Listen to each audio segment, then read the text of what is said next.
영원한 TK 조원진 우리공화당 대표님 모시겠습니다. 대표님 어서 오세요. 반갑습니다. 새해 복 많이 받으시고요. 새해 복 많이 받으시죠 대표님. 야, 병원년입니다. 자, 우선 마두로 바로 얘기해 볼까요? 병원년부터 그러시죠.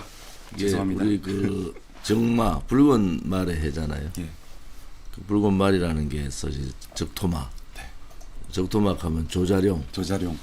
큰 칼 들고 네. 적진에 적토막 타고 가는 그런 조자룡의 모습이 보이지 않습니까? 맞습니다. 그런 정의로운 조자룡이 좀 많이 나타났으면 좋겠다. 대한민국에. 그래서 병원년에는 불의보다는 정의가 그 거짓보다는 진실이 이기는 사회, 이기는 나라가 됐으면 하는 바람입니다. 네, 그야말로 조자룡이 좀 많이 필요한 지금 한국 사회고 또 공교롭게도 대표님도 조씨 아니십니까? 네. 옛날에 제가 예. 그 별명이 조자룡이었거든. 아, 그랬던 걸로 기억나요. 조자룡. 아, 정말 조자룡이 필요한 시대입니다. 병오년 다들 새해 복 많이 받으시고요. 대표님도 새해 복 많이 받으시길 바라겠습니다. 네, 그래서 제가 모두에 말씀드린 것처럼 새해 벽두부터 전 세계를 깜짝 놀라키는 뉴스가 나왔습니다. 마두로 체포 어떻게 보셨습니까? 지금 소위 베네수엘라가 본인들이 살기 위해서 반미를 쓴 거잖아요. 그거를 이제 중국을 끌고 들었다고. 이제 베네수엘라의 마두로가 친중 행각을 하면서 미국하고 맞서기 위해서 친중 이제 표현을 쓰고 그렇게 했는데 지금 신냉전 시대잖아요. 우리나라도 마찬가지지만 예. 예민합니다. 그리고 중국이 미국의 코앞에까지 진출한다. 그런 부분에 있어서는 미국으로 봐서는 대단히 위협을 느낄 수밖에 없고요.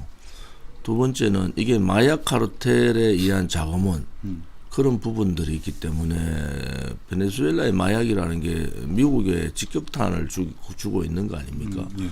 트럼프 정부가 뭐 일기 때도 그렇지만 뭐 마약과의 전쟁을 하다시피 이렇게 이제 중국에서의 마약 문제도 굉장히 강하게 들고 들어왔잖아요.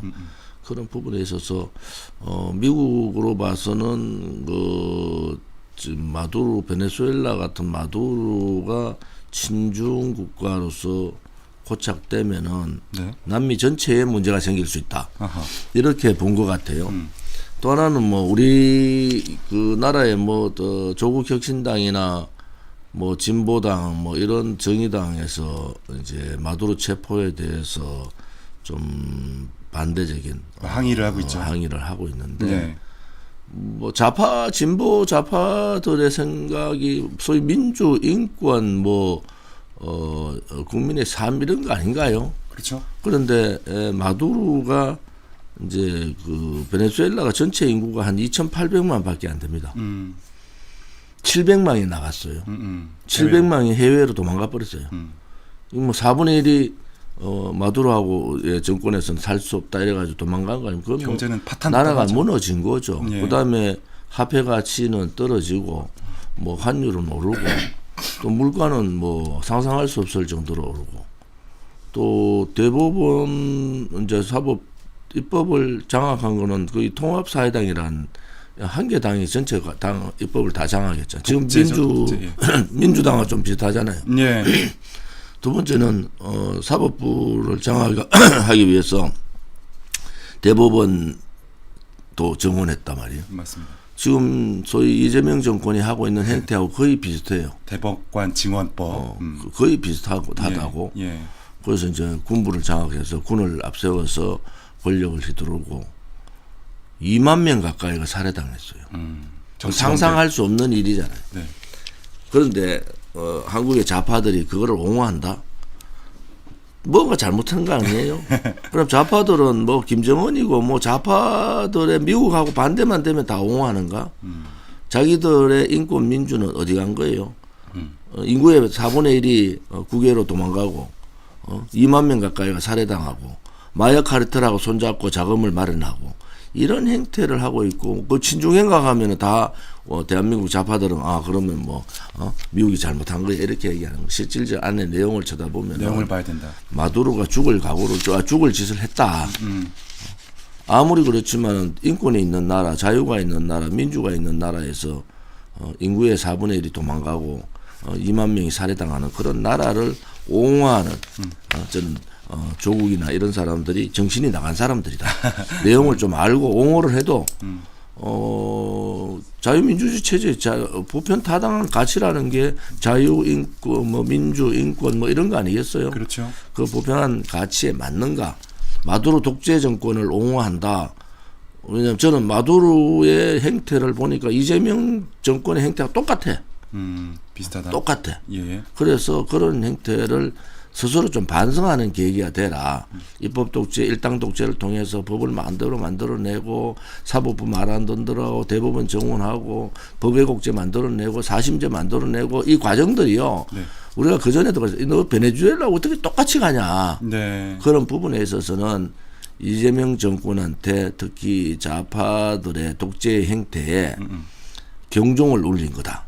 저는 그렇게 보고 있습니다. 알겠습니다. 많은 말씀 주셨는데 일단 중국에 대한 견제도 있을 것이고 마약과의 전쟁 그런 것들도 있을 것이고 그리고 어떤 민주주의를 탄압한 독재자에 대한 어떤 처벌 여러 가지 면이 있는데 이것들을 옹호하는 민주당 그리고 조국 혁신당 도무지 이해할 수가 없다 말씀 주셨는데 재밌는 건 트럼프 대통령이 여기서 끝내는 게 아니라 트위터에다 또 사진을 올리셨어요. 다음 타겟은 누가 될 것인가 하고서 이거 참 웃으면서 얘기하기도 좀 그런 사안이긴 하지만은 어떻게 보고 계십니까? 왜 그런 트위터 사진을 올렸을까요? FAFO. 예, 까불지 말라는 소리잖아요. 그렇죠. 그것도 공교롭게 중국을 날아가고 있는 이재명 대통령이 중국 가는 그날 FAF 올렸어요. 너 한미 관세 협상 아직 진행 중이고 뭐 그렇게 뭐 중국 가서 엉뚱한 소리 좀 하지 마라. 중국 가서 또 뭐 내한테 했을지 뭐 페이스메이커, 피스메이커나 얘기하고 뭐 세세 같은 거 그런 거 좀 하지 마라. 예의 주시하고 있다. 이게 두 가지잖아요. 하나는 북한한테 대한 경고잖아요. 마두로 이꼬로 김정은. 김정은 이꼬로 이재명은 아직 아니야. 그런데 비슷해 가게 있어. 예. 그런 부분에 있어서는 경고, 소위 그 친중 행각을 하는 국가들에 대한 경고다. 이게 왜냐하면요. 관세 협상의 핵심 목표는 중국이에요. 시작도 중국, 끝도 중국이라고. 그러면 이 관세 전쟁을 일으킨 이유가 중국의 패권, 소위 1대1로에 의한 세계적인 패권에 대한 견제고 그것을 싹을 잘라내겠다는 거잖아요. 예. 그러한 부분에 있어서는 저는 이재명 대통령이 왜 중국을 지금 이 시기에 갔지? 의제가 없어. 의제가 뭐가 있어요? 말도 못해. 미국 눈치 봐야 돼. 가서 말씀드린 건 뭐 관계의 복원 이런 추상적인 말씀하시긴 하셨죠. 예. 지금 신냉전 시대의 개념은 우리 대한민국은 자유민주주의 체제고 자유우파 국가들하고의 동맹 내지 연대가 필수적으로 필요하잖아요. 이미 러시아는 북한하고 손을 잡았고 북한은 중국하고 지속적인 관계를 유지, 뭐 영향은 좀 떨어졌지만 지속적인 관계를 유지하고 형성되어 있는 입장에서 지금 중국이 왜 저렇게 시진핑이 급하게 한국의 정상회담을 콜해서 만나느냐. 그런 부분을 우리가 보면은 중국이 고립됐다는 거잖아요. 좀 다급하다. 일본하고 지금 부딪혀가지고 일본하고는 실질적인 이제 말 전쟁을 하고 있어요. 그다음에 실질적으로 일본에 가는 관광객 90%가 다 철수하는 상태가 벌어졌잖아요. 그렇죠. 그러면은 중국으로 봐서는 미국의 관세 협상에서의 굴종적인 패배, 그리고 1대1로 국가에 대한 전면적인 통제, 그다음에 마두로 같이 베네수엘라, 남미의 친중 국가에 대한 미국의 전격적인 행위, 뭐 이런 부분들을 봤을 때 중국은 이번 한중 정상회담을 통해서 고립된 중국의 모습에서 탈출하려는 그러한 의도가 상당히 많다. 제가 중국 전문가 친구들이 많은데 몇 번 전화했더니 왜 가지? 첫마디가 왜 가지예요. 지금 의제가 없어. 뭐 의제라 해봐야 몇 가지 있는데 왜 가지? 지금 미국이 저렇게 예민하게 그 중국을 견제하고 있는 상황에서 미국이 왜 중국을 가지? 두 번째는 지금 반도체에 대한 부분을 미국이 엔비디아나 AI 부분에 대해서 엄청난 통제를 하거든요. 우리나라에서도 전선항이 뭐 이렇게 뭐 26만 개 뭐 준다 이러니까 그거 안 돼 이렇게 딱 통제를 하잖아요. 그런 부분에 있어서 중국은 대만하고의 문제도 문제가 생기고 이제 IT 부분에서 그 걸림돌이 생겼는데 예. 필요한 한국하고 해야 되는데 한국은 미국이 예의주시하고 있는 거예요. 그래서 FAO 네. 까불지 마라. 너 가서 헛소리들 좀 하지 마. 아직까지 우리 관세 협상 끝난 것도 아니고. 그 사진이 공교롭게도 김포공항이라고 하던데요. 그거는 이제 뭐 네. 김포공항이면 대한민국의 김포공항이지만 한국, 북한, 예. 중국에 대한 다 겨냥한. 견제구를 던진 거잖아요. 그렇죠. 그렇다고 해석할 수가 있죠. 내가 지금 충분히. 마두로의 이 진중 행각에 대해서도 용서를 안 하는데 한국이 관세 협상 끝내자마자 중국 가서 너 무슨 얘기 하려는 거야. 그런데 관세 협상이 끝난 것도 아니잖아요. 그렇죠. 우리나라 국민들이 관세 협상의 내용을 하나도 몰라요. 지금 내용을 몰라. 그냥 뭐 핵 추진 연료 잠수함, 민주당은 가면 또 현수막을 뭐 핵 잠수함 이래 붙였더라고. 핵잠 하고 뭐 4,500억 달러. 그 핵잠이라고 붙였어. 내가 네. 저것들이 미쳤나? 핵잠이 아니야. 핵 추진 연료 잠수함이잖아요. 그렇죠. 예, 그렇죠. 그것을 국민들 호도하는 거잖아요.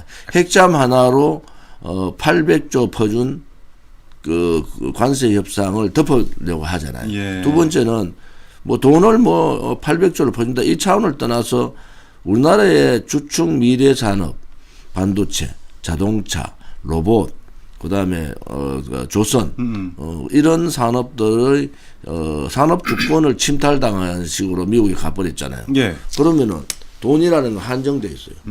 1,500억 불을 미국에 이제 기업들이 넣어야 돼. 투자해야 되죠. 그럼 1,500불 미국은 그 기업들을 돈 안 넣으면 기업이 바로 통제가 들어오기 때문에 기업들은 돈을 준비해서 가야 되잖아요. 예. 그럼 한국은 누가 투자해요?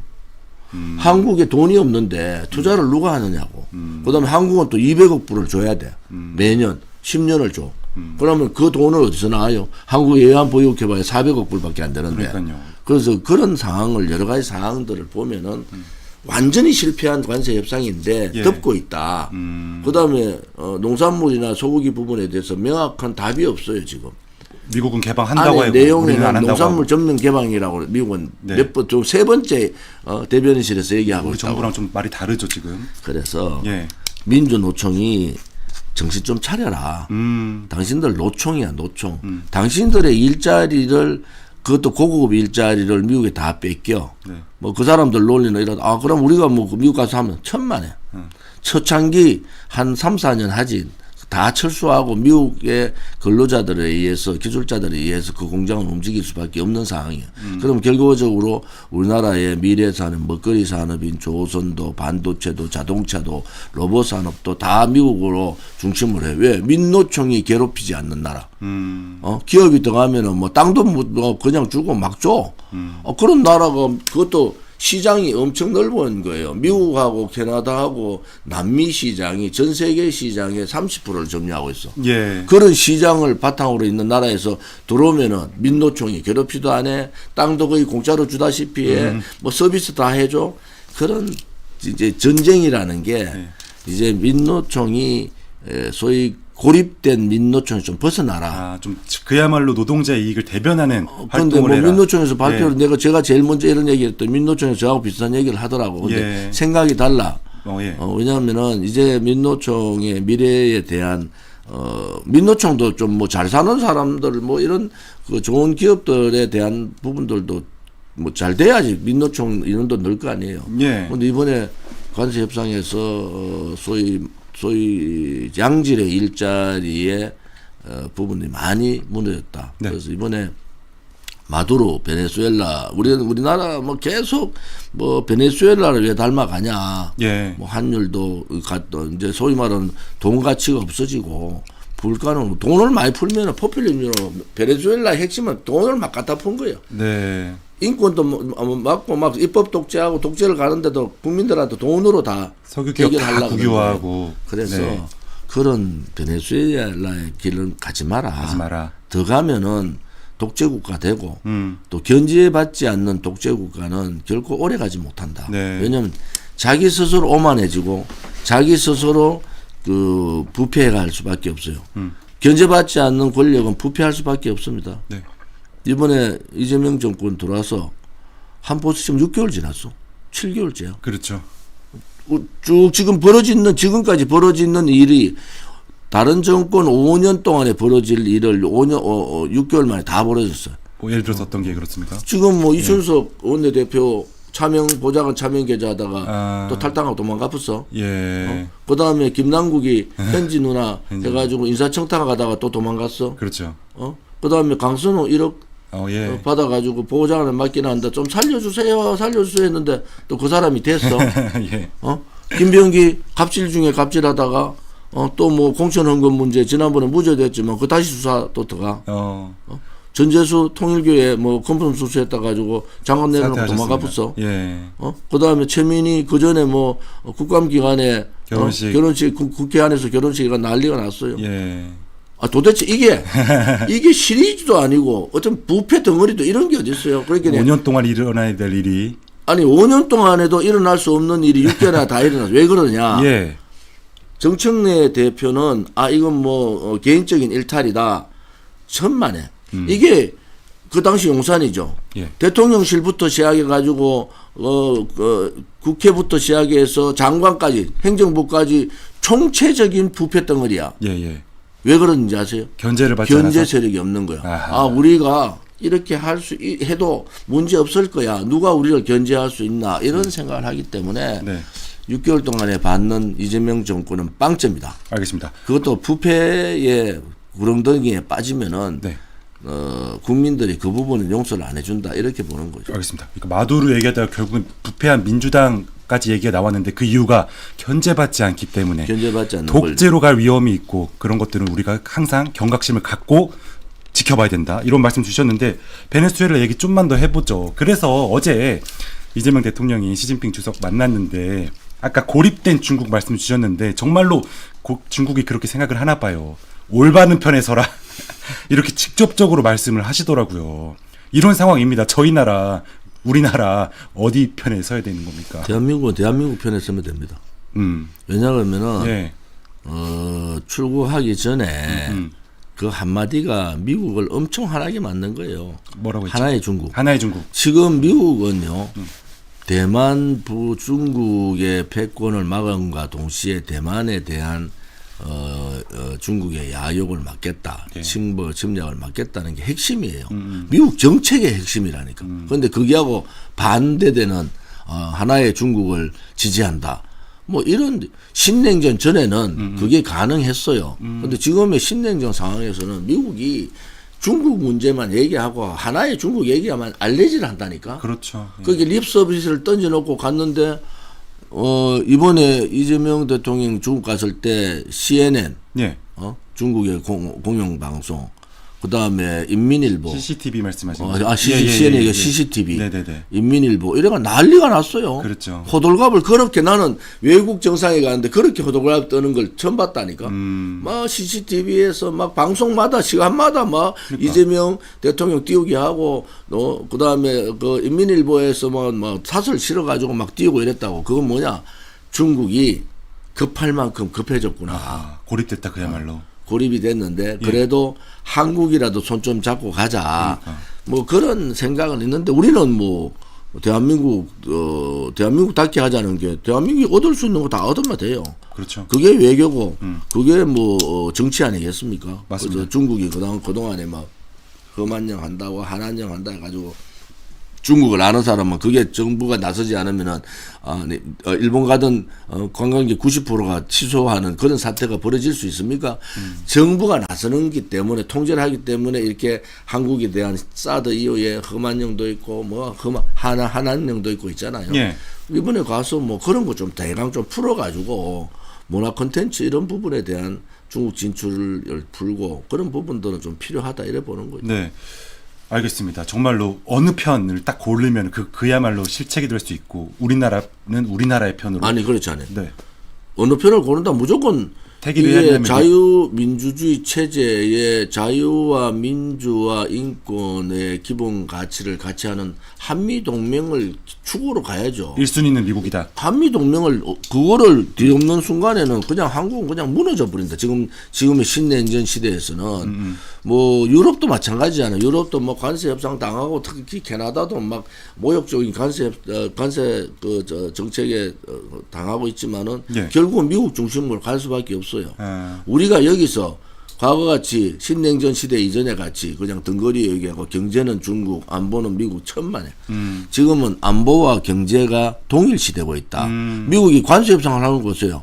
안보 이꼬르 경제. 예. 그러니까 우리가 안보 동맹에서 경제 공동체 동맹으로 넘어가는 네. 시점 아닙니까? 그런 시점으로 봐서는 우리가 미국과의 한미 동맹, 자유우파 동맹을 기존 추구로 하고 예. 중국하고의 할 수 있는 한계는 나와요. 그렇지만은 우리가 얻을 수 있는 거는 좀 얻을 필요가 있다. 이래 보는데 예. 과거같이 뭐 문재인 정권 때 8번 아니 대통령이 정상회담하러 가고 8번 혼밥 먹는 사람이 어디 있어요? 그다음에 기자가 중국 공안들한테 폭행당했는데 한마디 못하고 그다음에 뭐 중국을 뭐 큰 산에 비유하고 우리는 그 언덕 비슷하게 얘기하면 그거 되겠어요. 그렇게 외교에 가장 망신당하고 외교의 그냥 외교 참사의 굴욕적인. 핵심이 굴욕적 외교 핵심이 문재인 정권의 6년 전에 중국 방문이에요. 네. 그래서 제가 이번에 그 전에는 뭐 이래 누구한테 이래 세세하나 저래 세세하나 뭐 똑같다 하는데 이번에 가서 대만 중국 가서는 절대 그런 세세 좀 하지 말고 그다음에 사람이 딱 앉으면은 네. 뭐 트럼프하고 앉으면 딱 이렇게 길에 앉을 수 있잖아요. 근데 앞에 딱 열에 벌 받는 사람 가지고 열에 있잖아. 약간 그런. 이번에 중국 가서는 절대 중국이 당신을 필요로 해서 대한민국 필요해서 부르는 거니까 네. 절대 그래 하지 말고 좀 여유롭게 품위를 좀 좀 지켜라. 느긋하게. 그런 말씀을 좀 다른 방송에서 했어요, 제가. 예, 그야말로 좀 어떻게 핏 정부 여당에서는 뭐랄까 새겨들어야 할 말씀인 것 같고, 그래서 마지막으로 좀 새 국제 정세에 대해서 좀 전망을 해보면서 이 베네수엘라 테마는 한번 넘어가 보죠. 그러니까 이런 생각이 바로 들더라고요. 아니 저렇게 백주 대낮에 대통령을 체포했으면 미국이 중국이 맨날 대만 가지고 으르렁거리고 있는데 이거 대만 어떻게 칠 명분을 준 것도 뭐 명분을 준 거죠. 예. 하나는 중국이 대만을 치려고 하는 그러한 여러 가지 이제 명분은 준 건데 중국이 그래 할 수 있을까요? 근데 대만 침공에 대한 부분은 시진핑 정권의 시진핑 나이 그다음에 시진핑의 2년 내에 대만에 대한 통일을 하겠다. 뭐 그런 부분인데 대만은 또 다른 게 이게 민전당하고 또 다른다. 지금 정권 잡은 게 민전당, 이거는 이제 대만 독립을 원하는 당. 그런데 반대당은 또 통일을 원하는 당이에요. 예. 국민 여론도 50%예요, 거기가. 비슷해요.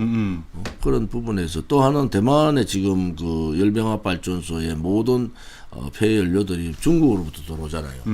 그 폐연료가 3일만 묶여버리면 대만이 올스톱 돼 버린다는 거 아니에요. 그렇습니까? 그래서 중국이 직접적으로 뭐 무력으로 하지 않더라도 중국은 계속 압박을 하면서 대만 정권을 불안하게 만들어서 정권 교체를 해서 친중 정권으로 바꿔서 자연스럽게 중국하고의 관계 개선을 하고 그렇게 나갈 가능성이 대단히 높다. 대만 여론이 5대5 정도 되는 겁니까? 5대5예요. 그러니까 대만은 네. 이게 중국과 통일해야 된다. 뭐 그다음에 지금 집권당 같이 다 독립해야 된다는 게 거의 비슷해요. 그래서 예. 정권도 왔다 갔다 하잖아요.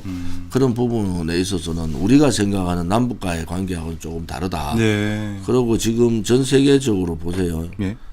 베네수엘라 이전에 우크라이나 러시아 전쟁이 났죠. 예. 가나 지구에 하마스가 네. 그 이스라엘을 때린다고 상상이나 했습니까?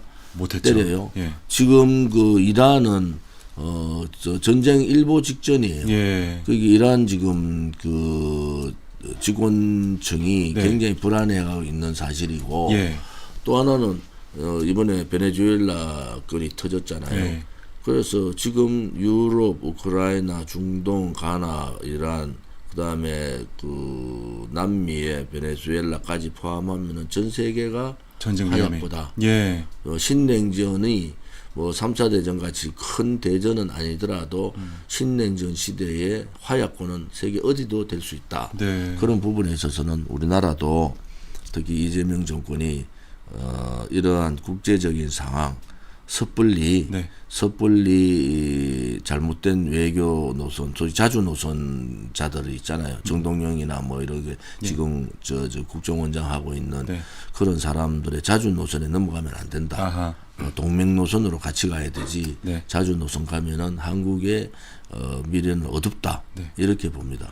그럼 북한 얘기까지만 해보죠. 그래서 설마 제 상식선에선 그 베네수엘라 마두로까지는 근처이기도 하니까 뭐 그렇다고 치는데 뭐 그 자체도 영화 같은 장면이긴 했지만 김정은 위원장한테도 비슷하게 할 수 있을까? 그런 의문도 들긴 했습니다. 근데 이준석 대표가 같은 논리라면 가능하다 이렇게 말씀도 하셨던데 어떻게 보십니까? 뭐 겁을 잔뜩 줬죠. 예. 그러니까 독자 노선으로 이제 자기의 폐쇄적으로 가겠다는 김정은의 노선 변경에 있을 수밖에 없다. 예. 그래서 김정은이 아마 대화의 창구로 나올 가능성이 높고 대화의 창구로 나오면은 김정은이 바라는 것은 핵 보유국 인정이거든요. 예. 그래 됐을 때 대한민국의 위상이 어떻게 되느냐. 북한이 핵보유국 인정을 미국은 지금 그런 상황으로 좀 몰고 가고 있어요. 그런데 이재명 정권이 그걸 버텨야 되는데 이재명 정권도 거기에 동조하는 그런 어떤 이런 상황들을 좀 보이고 있어요. 그래서 북한의 핵보유국 인정되면은 이거는 이제 그냥 게임 아웃입니다. 예. 우리는 아무 핵에 대한 대비 그냥 뭐 사드나 있고 뭐 이런 방어 능력 가지고 그 수백 발 가지고 있는 핵을 가진 북한을 대비한다 불가능한 거예요. 그렇게 핵을 머리에 사는 것은 핵의 속국이 될 수밖에 없고 그것은 경제가 아무리 발전해도 북한 위주, 북한 중심으로 갈 수밖에 없다. 그런 부분에 있어서는 우리나라도 핵 개발에 대한 부분, 혹은 전술핵 배치에 대한 부분 이런 부분들도 전격적으로 북한의 핵보유국 인정의 그런 상황들이 오면은 예. 우리도 그런 상황들을 전개를 해서 확실한 담보를 받아야 된다. 이런 필요성이 있습니다. 얘기가 조금 어려워가지고 그러니까 핵 보유국의 어떤 지위를 인정을 하냐 여부에 지금 쟁점이 있는 것 같은데 어떻게 해야 되는 겁니까? 그걸 인정을 하면 안 되죠. 하면 안 되는 거죠. 그런데 예. 미국이라는 나라가 예, 예. 신냉전을 들고 나오면서 네. 이 핵에 대한 부분을 그렇게 막 중요시하지 않아요. 지난번에 뭐 CVID 네. 그런 핵에 대한 철저한 그 폐기까지를 갖는 그런 노선이 조금 줄어들고 있어요. 예, 지금 이재명 정권도 그런 부분에 대해서 강조를 별로 하지 않아요. 네. 이번에 중국 가서도 북핵 문제에 대해서 거의 다루지 않았다는 거잖아요. 그런 부분에 있어서는 제가 생각하는 관점으로는 북한을 테이블로 올려서 네. 핵보유국 협상을 갈 가능성이 높다. 그래 됐을 때 대한민국을 해야 될 일이 뭔가. 예. 만약 이재명 정권 때 북한 핵 보유를 인정하는 정권이 되면 뭐 김대중 대통령 때 북한 핵 안 만들어요. 절대 내가 책임지겠다고 그분 돌아가셨어. 그래서 노무현 대통령이나 문재인 대통령 때는 가가지고 뭐 핵에 대한 여러 가지 그 반대되는 국민 정서와 반대되는 입장들을 얘기를 했잖아. 그런데 이번에 이재명 정권 좌파 정권 돌아서 핵을 인정한 그러한 정권이 됐다. 그럼 두고두고 대한민국이 큰 화를 불러일으킬 수 있다. 예. 만약에 미국 주도로 할 때 한국 정부가 이재명 정권이 저항하지 않고 그냥 받아들인다.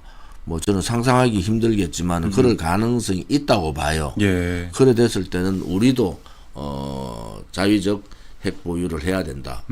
그런 차원에서 이제 다시 한 번 더 상황을 전환시키는. 네. 지금 뭐 미국이 핵연료 잠수함 하나까지도 알레지 하잖아요. 네. 그런데 그거를 뭐 우리 거제에서 만들 거냐, 뭐 필라델피아 거기서 만들 거냐 이런 거 가지고도 예민한데 예. 이게 전술핵 문제가 나오고 북한핵 인정 문제가 나오기 시작하면은 이제 네. 복잡해지는 겁니다. 알겠습니다. 쉽게 요약하면 이거네요. 그러니까 기본적으로는 북한에 지금 있는 핵 폐기해야 되는데 미국에서 그 지위를 승인해주면 우리도 핵을 갖든지 그런 방법을 강구해야 된다. 이렇게 말씀을 주신 것 같습니다. 이렇게 해서 이제 국제 얘기는 해봤고요. 이제 국내로 돌아와 보겠습니다. 사실 국내 얘기는 좀 재밌다고 표현해야 될까요? 굉장히 흥미로운데요. 이해훈 기획예산처 장관 후보자인데요. 일단 개인적으로 친분이 좀 있으십니까? 어떠십니까?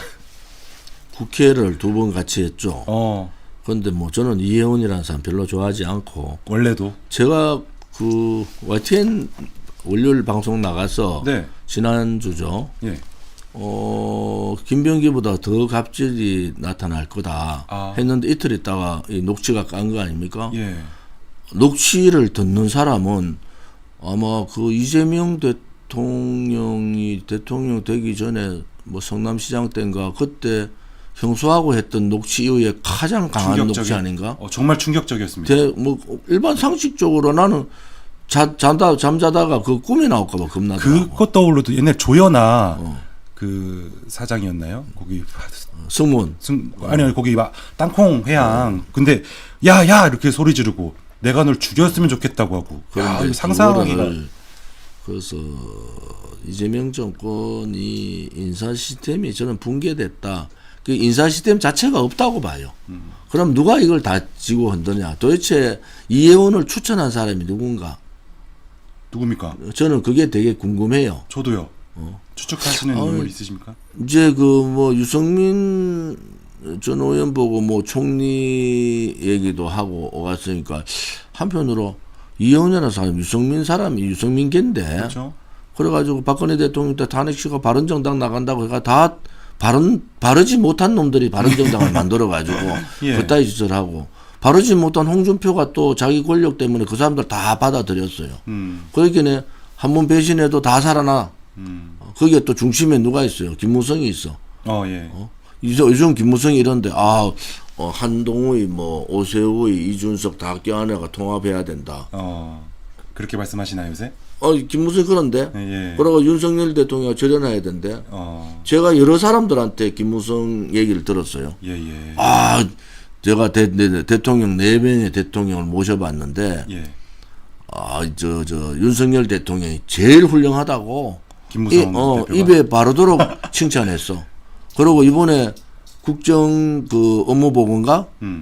제가 그거 너무 놀랐어요. 왜요? 국정 업무보고 이재명 대통령 국정 업무보고인데 예. 김무성 마포포럼 사람들 그거 다 나오더라고.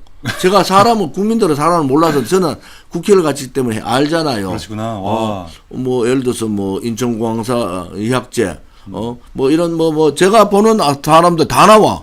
그래서 내가 야 이게 김무성이 윤석열 대통령하고 절연하라 하는 게 저는 그 전에 그랬어요. 이 정권은 윤석열 김무성 연합정부지 어떻게 윤석열 정부냐.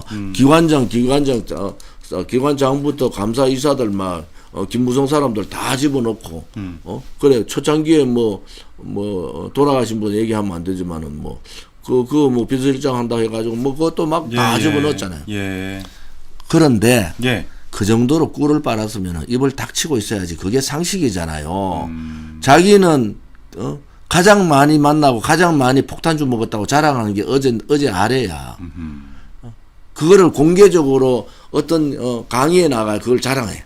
그 강의 들은 사람이 저한테 와서 근데요 석 달 전에 그렇게 하다가 겸하고 한 달, 2달 있다가 입에 담지 못한 욕을 한대. 그럼 우리 같은 상식적인 사람이면 그렇게 꿀보직하고 지 사람들 다 집어넣고 폭탄주 누구보다 자기가 윤석열 대통령 폭탄주 제일 자주 마신다. 그때 좀 잘하지. 그때 윤석열 대통령을 설득을 해서 정치 오래 하면 뭐예요? 그런 설득이라 폭탄주나 먹을게 하고 그때 이렇게 정치 이렇게 가고 뭐 좀 더 야당하고도 협치도 하고 뭐 이런 적이 좀 하지. 그때는 폭탄주나 먹고 꿀만 빨다가 자기 새끼들 다 집어넣고 연합정부 비슷하게 하다가 네. 윤석열 대통령 감옥 가 있으니까 절연해야 된다고 장동혁을 쏘고 있어요. 말이나 하시지.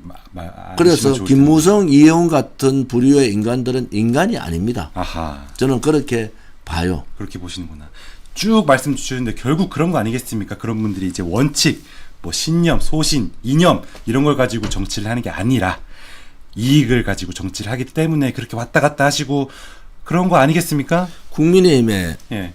뭐 미안한 얘기지만은 예. 뭐 장관 준다 하면 들썩들썩 엉덩이 들썩들썩한 사람이 많다. 그러니까요. 그만큼 국민의힘의 자기 이익 중심, 예. 자기 가족 이익 중심의 정당인데, 야 이번에 민주당 보니까 더하네. 여기도 더하다. 아 민주당 보니까 이게 부패의 사설이 네. 민주당 전체를 뒤엎고 있구나. 막상 막합니다. 이런 생각을 하고 있으니까 예.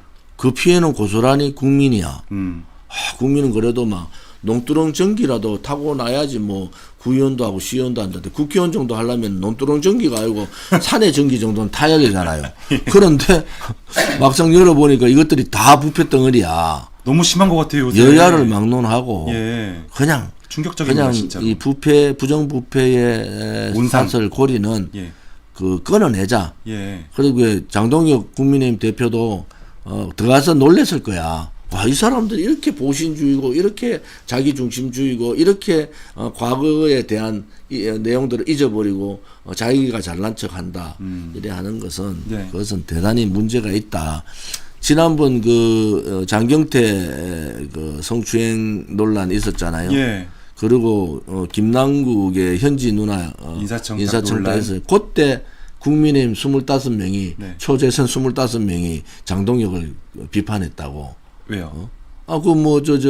절연하라고 사과하라고. 그러니까 그게 타이밍도 기가 그 막히게 맞죠. 시점에, 지금은 소위 장동혁을 공격하는 사람들은 이재명하고 절대 안 사. 딱 그게 김무성 스타일이야. 김무성도 문재인하고 절대 안 사. 그런데 안 싸운다기보다 아내만 싸워. 그렇죠. 아내하고만 싸워. 그게 그거는 개혁도 아니고 쇄신도 아니다. 네. 그것은 오히려 이재명 정권을 도와주는 프락치 역할을 밖에 못하고 있다. 저는 그렇게 보는 겁니다. 네. 그래서 이런 부정부패도 놀랍고 이런 뭐랄까 갑질 이런 것도 정말 와 이거 기본이 안 된 것 아닌가 이런 생각도 드는데 뭐 그거는 당연히 이제 뭐 평가를 받으실 테고 장관 후보자가 또 근데 저희가 거기만 주목하다 보면 놓치는 게 이번이 파격 인사 아니었겠습니까? 이재명 대통령이 왜 여기까지 이제 장관으로 지명을 했을까? 속셈은 무엇일까? 이것도 굉장히 중요한 화제인데 어떻게 보셨습니까? 그 인사 라인이 누구에 의해서 좌지우지되는지 네. 뭐 그게 김현진지 뭐 그런 인사 시스템이 이 정도의 부동산 투기 문제도 나오잖아요. 네. 그다음에 국회의원 몇 사람들한테 물어보면은 이재훈이 국회 안에서 엄청 보좌관 비서들한테 갑질한다는 얘기가 다 소문나 있어요. 소문 나 있더라고요. 그거는 국회를 아는 사람은 다 알아. 그러니까 그렇더라고요. 김병기보다 훨씬 더 하다. 네. 김병기도 쪽팔리잖아요. 자기가 데리고 있는 사람이 뭐 어디 가서 쿠팡에 있던 놨던 저 같으면은 뭐 사이가 나쁘더라도 알고 잘 지냈으면 좋겠다. 그러면 쿠팡 사장 혹시 만날 일 있으면 그 우리 있었던 사람인데 뭐 잘 해줘라. 뭐 이 정도가 오히려. 맞잖아요. 그렇죠. 거기서부터 문제가 발단하잖아요. 그래서 국회 내에는 층이 있잖아요. 각 층마다 이제 의원들이 막 몇십 명씩 예. 다 소문나요. 국회에서 청에서 여야 보좌진 비서들은 같이 밥도 먹고 이래요. 그러면은 다 저 사람 어떠고 저 사람 그 소문 다 아는데 다 아는데. 거기에 네. 보좌관을 막 계속 바꾸는 사람 예, 맞아. 뭐 또 뭐 그 옆에 시끄럽게 나오는 그런 얘기들이 보면은 저거 사고 칠 사람이다. 근데 인사 점검 하면은 민주당 의원들한테 이혼하고 같이 국회 생활했던 의원들한테 물어보면은 대감 평가가 있거든요. 예. 그런 부분에 있어서는 인사가 좀 더 신중해라. 그리고 이혼이 중도위원 확장 통합 뭐 이혼이 무슨 중도위원 합작의 통합입니까? 전혀 다른 그런 말들을 붙이지 말고 네. 이혼이 그렇게 부분에 대해서 어떻게 하느냐. 또 하나는 네. 하나 이제 그 좀 긍정적으로가 얘기를 하는 뭐 저는 이혼 자체가 이제 바로 사퇴해야 된다. 예. 그래서 보도 자료도 내고 했는데 하나는 지금 이재명 정권의 포퓰리즘 정책, 포퓰리즘 시리즈, 그다음에 기본소득 시리즈 이게 지금의 대한민국의 그 경제력으로는 버티기 힘들어요. 예. 또 관세 협상에서 미국에 또 뜯겨나가는 돈들도 있잖아요. 네. 그런 부분에 있어서는 정책 전환은 필요하다. 경제 정책의 전환 그게 퍼주기 정책, 그다음에 그 기본소득 시리즈 정책, 또 민주노총 중심 정책, 그러한 거기 브레이크를 좀 걸어줄 수 있는. 포퓰리즘 정책에 대한 예. 브레이크는 걸어야 된다. 네. 뭐 이해운이 아니더라도 다음에 기획예산처 누가 오더라도 저는 뭐 이해운이 오래 못 버텼다고 보는 사람이에요. 네. 그러고 빨리 그만두면 빨리 그만둘수록 뭐 그냥 이해운 지금 뭐 전 의원 같은 경우는 그만두고 그냥 해외에 가서 살아라. 돈도 많더라고. 110억. 175억이야. 110억이 늘었다고 했죠. 그리고 돈도 몇 년 만에. 많은데 굳이 뭐 눈치 보면서 여기 살지 말고 예. 이제 이혼의 정치는 끝난 거잖아요. 그다음에 여기서도 견디기 힘듭니다. 네. 그래서 일찍 청문회 하기 전에 빨리 사퇴하시고. 사퇴하는 게 맞다. 근데 뭐 김어준 쪽에서 또 뭐 이해원 지키자 이런 얘기가 나오니까 그것도 변수야. 근데 또 유시민 작가는 방어를 안 해주시더라고요. 그래도 김호준 그 씨는 또 방어를 하는 것 같기도 하고 여권 내에서도 지금 이게 심상치 않은 것 같기는 합니다. 워낙 이 녹취록이 너무 세니까. 아니 그 정상적으로 생활한 특히 여성들이 그 얘기를 들으면은 예. 와, 내 자식한테 저렇게 내 자식이 저래 갑질도 아니고 저거는 막말도 아니고 인격 모독을 하는 그런 말을 듣는다. 폭력이죠, 폭력. 자기 자식이라고 생각할 거 아니에요. 예. 그 인턴 사원을. 예. 거기에 대한 트라우마가 이건 아마 병원 가야 될 것 같아. 맞습니다, 맞습니다. 잠을 못 자고 수면제 먹어야 되는 그런 사람도 많습니다. 네. 우리나라 국민들이 착해서 그런 얘기 한번 들으면요. 이게 뭐 계속 트라우마가 생기는 거야. 정말요. 예. 그런 트라우마 생길 정도의 그 갑질을 했는 이혜원이 무슨 인사청문회를 합니까? 그냥 그만둬야지. 네. 그게 어떻게 보면 상식적인 말씀이신 것 같고. 그래서 이해운 장관 후보자 얘기도 있고 민주당 얘기로 좀 더 해보죠. 민주당은 이러다가 갑질 정당 되는 건 아닌가 모르겠습니다. 강선우 의원부터 아까 말씀 주시긴 했지만 김병기 또 전 원내대표 그리고 영입한 이해운 후보까지 모두 다 갑질 논란이 핵심이었는데 민주당 분들이 원래 좀 이런 편이십니까? 대체로 어떻습니까? 소위 87 헌법 이후에 예. 우리가 놓쳤던 게 87 헌법에 대통령 직선제는 지켰잖아요. 네. 그런데 그 지금 이번에 윤석열 대통령 탄핵 과정을 보고 민주당의 입법 독주를 보니까 우리나라는 대통령 중심제가 아니다. 예. 의회 중심제다. 150 한석만 가지면은 대통령을 탄핵한다든지 뭐 이런 부분 빼놓고 다 할 수 있어요. 근데 그 과거에 다수석을 가진 여야가 보수나 진보 정당들이 사실은 그렇게 안 했거든요. 스스로 자정하고 통제들을 했다고요. 근데 이 통제가 주사파 소위 386 주사파 세력들이 지난 국회의원 선거 때 다 퇴조됐어요. 그러면서 신세력들이 소위 성남을 중심으로 한 그런 신세대 운동권들이 대거 돌아왔어요. 예. 그들이 더 부패했구나. 그들이 더 부패했구나. 네. 그래서 지금 이제 뭐 운동권의 그러한 사람들의 뭐 청렴이라든지 운동권의 그런 용기라든지 이거는 이제 없어진 거예요. 그냥 자기 이익만 쫓아다니고 자기한테 도움 줄 수 있는 사람한테만 줄 서고 그 사람이 무슨 짓을 해도 그냥 묻어둬야 되고 그런 총체적 부실의 그러한 소위 좌파들의 행태는 이 기회에 전 여야를 막론하고 부정부패와의 전쟁을 통해서 싹을 돌아내야 된다. 네. 고름을 짜내야 된다. 이런 입장을 갖고 있고요. 그런데 그게 이제 부정부패를 얘기하면서 이제 그 통일교 특검을 뭐 한다 하는데 쪼개기 후원금은 아직 손을 안 댔어요. 예. 근데 지난 지방선거 때 국민의힘 단체장들이 훨씬 많고 네.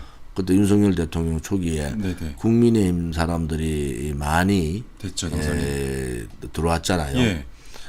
그런 부분을 봐서 키는 윤용호라든지 통일교 사람이 지고 있다. 쪼개기 후원금은 그래요. 우리 박선우 우리 앵커가 예. 내가 이제 통일교 사람이다. 돈을 쪼개기 후원금 넣었어. 예. 그런데 이 사람이 저 사람 몰라요. 네. 우리가 쪼개기 후원금 넣었는데 저 박선우 의원은 잘 몰라요. 그러면은 불법이 아니야.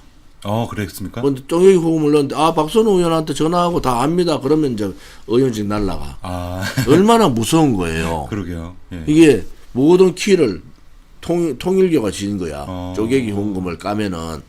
그리고 한학자란 총재는 뭐 지금 감옥 가 있잖아요. 네, 구속돼 있죠. 그런데 특검은 공개적으로 플리바게닝 얘기했잖아. 플리바게닝. 예. 뭐 그냥 대강 풀어라. 당신 죄를 사해 주겠다. 특검이 하나님이야. 그런 상황이라서 네. 만약 통일교 특검한다고 국민의힘이 받기가 국민의힘이 좋아하지 마라. 네. 그 칼은 국민의힘을 향하지 민주당을 절대 안 향한다. 알겠습니다. 자, 몇 사람은 드러난 몇 사람은 이미 희생을 했고 그렇죠. 그 외에는 국민의힘을 향하는 통일교 특검 될 가능성이 대단히 높으니까. 근데 너무 저렇게 열내서 특검하려고 하지 마라.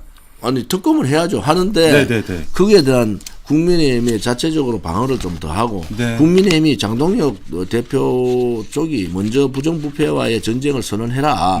돈 받아 처문 놈들 돈하고 관련돼 가지고 이권 챙긴 사람들은 절대 국민의힘에서 기초의원도 못한다. 네. 뭐 이런 확고부동한 개혁의 방향을 정하고 가는 게 좋겠다. 이런 알겠습니다. 얘기죠. 그러니까 민주당 이제 갑질 논란에 대한 평가 말씀하시면서 쭉 말씀 주셨는데 첫 머리에 말씀 주신 게 87 헌법이 대통령 중심제인 줄 알았는데 이게 알고 보니 의회가 마음만 먹으면 독재를 할 수도 있는, 그렇기 때문에 국회의원 권한이 너무 막강하고 이 사람들이 권력자가 되고 기득권이 되고 하다 보니 이런 갑질 논란이 자연스레 그런데 생기는. 이재명 정권의 1등 그게 문재인 정권의 1등 공신. 예.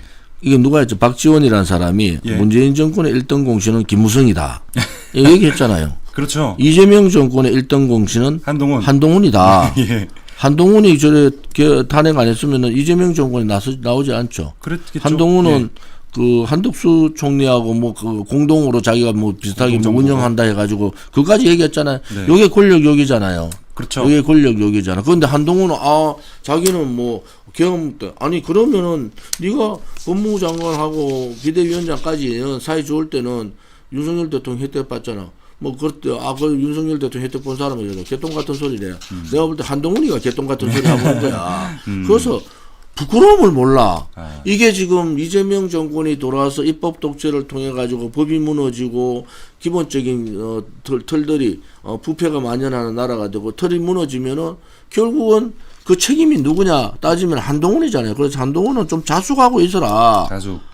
예. 윤석열 대통령에 대한 비판을 하는 사람들이 있죠. 예. 그런데 한동훈에 대한 비판하는 사람 더 많아요. 그럼 많죠. 자숙하는 게 맞지. 보수에서는 또 아니 보수 정당의 대통령이 그것도 보수 정당의 당 대표가 대통령을 이런 식으로 흠집내는 건 처음 봤어요.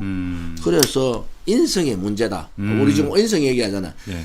김병기나 이혜훈이나 한동훈이나 너 그 인성부터 좀 데려 갖춰가지고 네. 좀 그렇게 해봐라. 네. 인성의 문제지 뭘 자기하고 동고동락했던 사람을 뭐 도와주는 게 없느니 뭐 지가 잘나느니 뭐 론스타 했더니 지가 뭐 아니 내가 잘했다. 제가 공무원 연금 개혁 했잖아요. 예. 성공했잖아. 하셨죠. 그때 6천억 절약했어. 6천억. 박근혜 정부 때. 그런데 내가 공무원 연금 개혁은 내 공이고 다 했습니다. 이런 소리 안 하잖아요. 박근혜 잘하시죠. 정부의 성공한 개혁 과제였다. 이렇게 얘기하잖아요. 맞습니다. 한동훈은 지가 잘한 거야. 론스타 그럼 내가 그때 했다. 누구야? 윤석열 정부잖아. 윤석열 정부 때 론스타에 이렇게 해서 이겼어. 윤석열 정부와 성공한 케이스다. 이렇게 하는 게 예의고 맞잖아요. 네. 그래서 인성이 나쁜 사람은 네. 몇 마디 해보면 다 보여요. 이혜원 아이고 교회 나도 교회 다니는데 교회 얘기하면 안 되지. 뭐 권사락태가 아이고 예.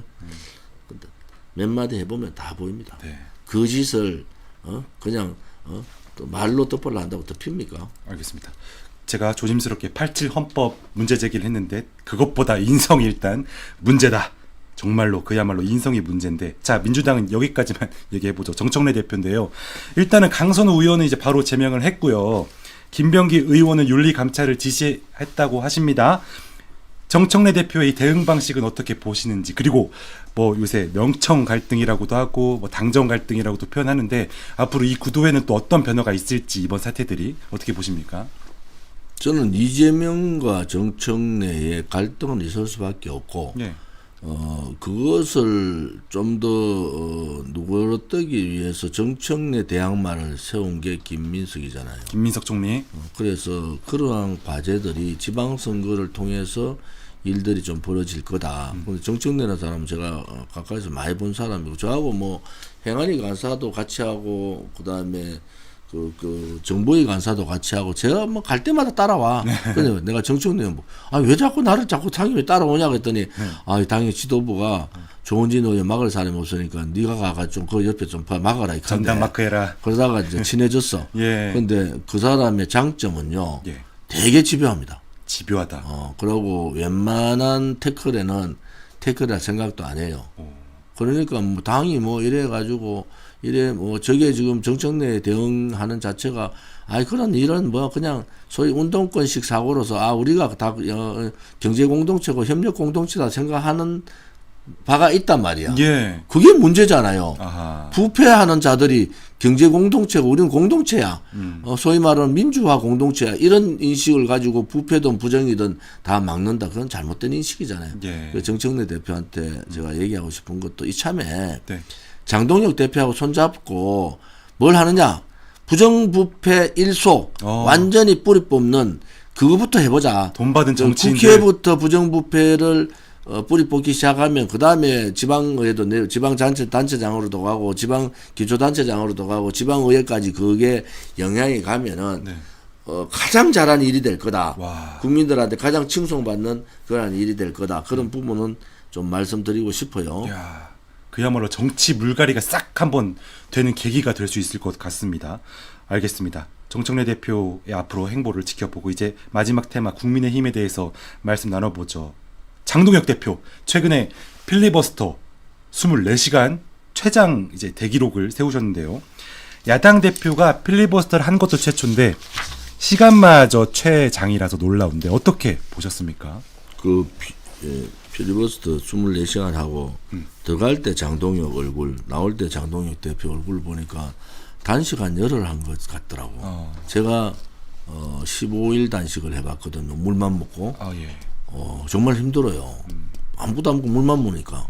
그런데 이 필리버스터하고 나오는 그 표정이 한 단식 한 열흘 정도 했는데 지금도 화면을 보면은 그 상태를 유지를 하고 있다고요.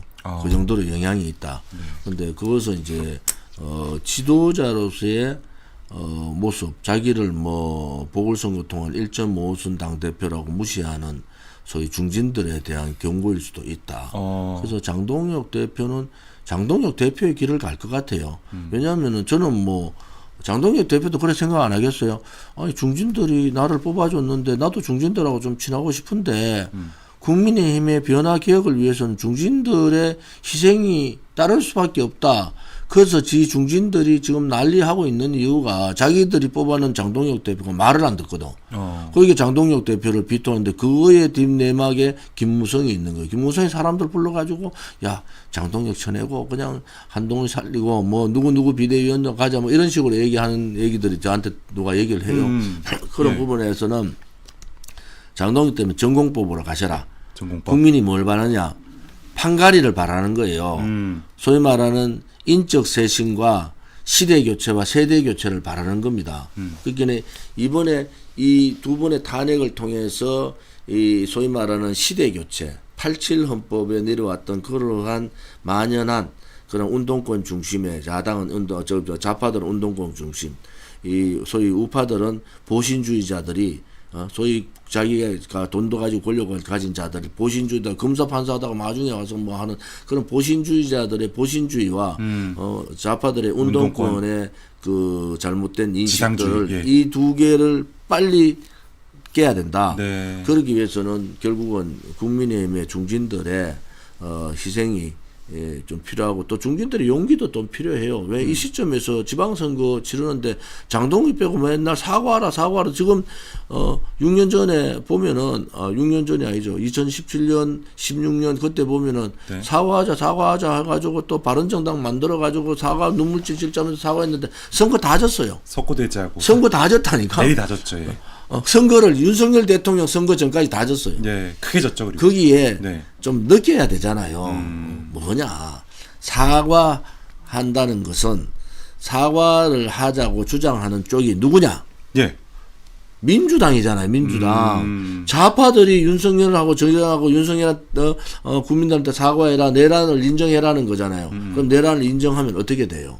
내란 정당이 되는 거야. 아. 그러한 노림수에 자기 자신만 지키려고 하는 국민의힘의 몇몇 잘못된 의원들이 장동혁 대표를 흔들고 있다. 네. 그런 부분에 있어서 저는 장동혁 대표한테 당 대표로서 실패할 수도 있고 성공할 수도 있는데 네. 본인의 정치를 해라. 그것은 변화와 개혁과 쇄신과 판가리라고 표현하셨습니다. 부정부패와의 네. 단절과 그다음에 시대 교체와 세대 교체를 동시에 해보자. 그런 하두를 가지고 싸우면은 이 사과하는 사람들은 아무것도 아니에요. 지금 보세요. 사과하는 사람들 내가 에이 봐. 저 사람 좀 있으면 또 사건 터지겠네. 이 생각이 있어. 뭔가 뒤가 깨끗하지 못한 않고. 느낌이 자꾸 들어요. 왜 저 사람이 갑자기 사과를 하지? 왜 저 사람이 갑자기 왜 사과해서 막 장동혁을 까고 이러지? 그런 거 보면은 우리 같은 사람 뒤를 한번 더 봐요. 쟤한테 무슨 일이 있지? 그거부터 보는 거야. 예. 그래서 왜 제가 이재명이나 민주당이 바라는 대로 저렇게 행동하지? 그걸 봐요. 그 제가 말이 빠를 수 있지만은 네. 한번 예의주시해 보세요. 나중에 어떤 사건들이 벌어지는지. 알겠습니다. 결국 결론은 장동혁 대표께서 전공법을 택하라. 그리고 판가리, 세대교체, 시대교체 이런 말씀 주셨고요. 타협하시지 마시고 그런 말씀. 그리고 그래서 좀 약간 실명을 거론하면서 이 당권 싸움 얘기해보면 최근에 오세훈 시장께서 또 개헌 반성하라 이렇게 나오셨고 또 나경원 대표도 이렇게 말하는데 이런 구도 같습니다. 약간 장동혁, 나경원으로 대표되는 자강파 vs 한동훈, 오세훈으로 대표되는 이 쇄신파의 대결 같은데 어떻게 보고 계십니까? 이 둘의 대결. 저는 한동훈이나 오세훈은 쇄신파가 아니라고 봐요. 예. 오세훈이 서울시장 4번 했어요. 맞습니다. 서울시장이 자기 독점물도 아니잖아요. 네. 그만해야지. 서울시장 4번 하면서 서울시를 뭘 바꿨어요. 또 하나는 명태균과 연결돼가 지금 재판받고 있잖아요. 예. 기소됐잖아. 기소되셨죠. 기소되면 출마권이 없어요. 그렇습습니까? 이거 기소되면은 당헌당규상에 그래 돼 있다고. 당원 당규상. 당과 예. 관련된 문제. 네. 예를 들어서 지난번 공수처법 반대하고 예, 막 예. 그래가 뭐 빠루가 좌파들이 따로 들고 나가 그걸 나경원한테 덮으시고 막 이런 거 있었잖아요. 그때 기소돼서 출마 못 하셨습니까? 기소가 됐는데 재판에서 네. 벌금을 받았잖아요. 예. 그런데 이것은 당의 정책에 관련된 문제였다고. 그런데 오세훈은 정책 문제가 아니잖아요. 여론조사, 명태균과의 여론조사 논쟁이잖아요. 그렇죠. 그런데 이 기소는 지금 현재 당헌당규서는 오세훈은 출마를 못합니다. 그러니까 오세훈이 저렇게 막 장동혁을 끌어내리고 자기들하고 생각이 같은 사과파들하고 손을 잡고 뭐 이준석하고 연대 뭐 이런데 또 누가 하더라고 뭐 장한석 그래서 뭐 한동훈 장한석 연대래. 네. 한동훈은 일개 당원인데 무슨 연대를 해요? 연대는 나라당하고 하는 거잖아요. 그렇죠. 그런데 장한석 이게 다 프로파간다다. 소위 말하는 한동훈을 흔들기 위한 좌파들의 업무고 하나는 소위 장동혁을 흔들기 위한 좌파들의 업무고 한동훈을 띄우기 위한 소위 한동훈 지키는 보수 언론들의 몇몇 보수 언론들의 그런 업무다. 저는 그래 보는 게 아니 장한석이란 용어를 왜 써요? 한동훈 일개 당원인데 그건 의미가 없는 얘기잖아요. 그래서 네. 제가 볼 때는 장동혁 대표가 그 체제와의 전쟁, 체제 전쟁에 선언했는 그 4글자가 네. 굉장히 의미가 있으니까 여기에다가 변화 쇄신의 아이콘으로 나타나라. 왜? 지금 한동혁 대표를 흔드는 게 기독권 세력들, 국민의힘의 소위 다선 기독권 세력들, 거기에한테 밀릴 필요가 없습니다. 왜? 당원들의 80% 지지를 받고 있어요.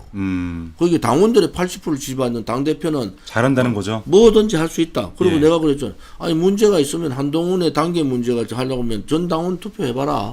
전 당원이 투표해서 전 당원이 원하는 대로 하면 된다. 네. 그렇게 당당하게 변화 쇄신 개혁, 시대 교체, 세대 교체를 장동혁 호가 해주기를 바래요. 알겠습니다. 남 눈치 볼 거 하나도 없습니다. 네, 그런데 이 순간에 제가 뼈아픈 질문을 한번 드리겠습니다. 김문수 전 대선 후보께서 갑자기 얼마 전에 한동훈 전 대표를 추켜 세우면서 우리 당의 보배다 이렇게 말씀을 하셨습니다. 그분 뭐 딴 나라 갔다 오셨네. 김문수 선배 제가 좋아하는데 그러니까요. 잠깐 네. 판단 미스가 있었다. 판단 미스다. 그리고 지금도 뭐 더 이상 그 얘기 하지 않잖아요. 그래서 그런 부분에 있어서는 네. 김문수 선배가 얘기했던 가장 또 나름대로 제가 의미를 두는 게 자유의 종을 올리겠다. 예. 그 당시 80년도 운동권 그 다음에 정의를 부르짖던 사람들은 자유의 종은 죽음이에요. 독재와의 한 거잖아요. 네.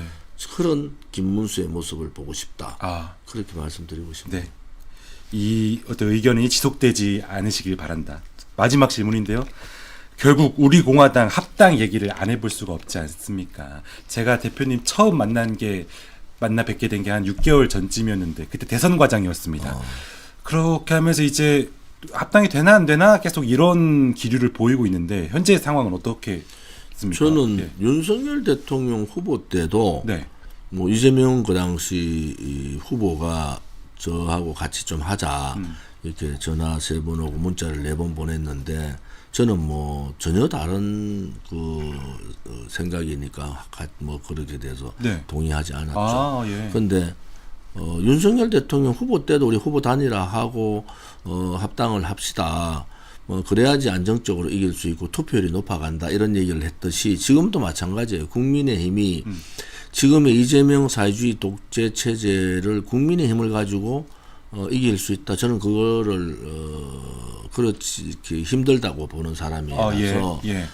소위 그 자유우파의 보수의 생각을 가지고 있는 제정당들하고의 합당이 우선이다. 예. 그 다음에 지방선거 과정에서 뭐 이준석 당이나 개혁신당. 그 다음에 이낙연 당이나 이 부분들을 어떻게 할 건가는 이제 장동혁 대표가 풀어야 될 문제잖아요. 그런데 우선 바깥에 있는 소위 반 이재명 전선을 구축하고 있는 이분들하고의 합당 통합이 연대가 예. 우선으로 해야 된다. 예. 그러면은 장동혁 대표가 지금 뭐 한 100만 되는데 예. 우리 공화당하고 합당을 하게 되면은 금방 130, 140만이 될 거 아니냐. 네. 그런 부분에서 국민의힘이 민주당의 그 권리당원만큼 커야 된다. 예. 그러기 위해서는 장동혁 호가 소위 자기하고 가치를 공유하고 있는 이재명 반사회주의 독재 전선에 같이 할 수 있는 사람들은 다 껴안고 가야 된다. 네. 그 다음에 정치적으로 이낙연 미래민주당이나 그다음에 이준석 개혁신당. 뭐 이런 부분은 정치적으로 어떻게 선거 연대를 어떻게 해나갈 거냐는 주요의 문제다. 고민을 해야 될 부분이고 오, 예. 우선적으로는 자유우파 정당들의 소위 그러한 합당 통합이 좀 연대. 필요하다 이래 봅니다. 그런 이야기를 제가 봤을 때는 장 대표께서도 조원진 대표님 같은 분들이랑 이렇게 개인적으로 만나서 얘기 듣고 그렇게 할 필요성이 있다고 생각하는데 개인적으로 만나거나 뭐 따로 식사를 하시거나 하신 적은 없으십니까? 노 코멘트. 아, 이게 질문의 핵심이었는데 그렇습니까? 알겠습니다. 자, 이렇게 해서 하루빨리 우리 공화당과 뭐랄까 국민의힘이 당대당으로서 합당을 하는 날이 오길 기원하면서요.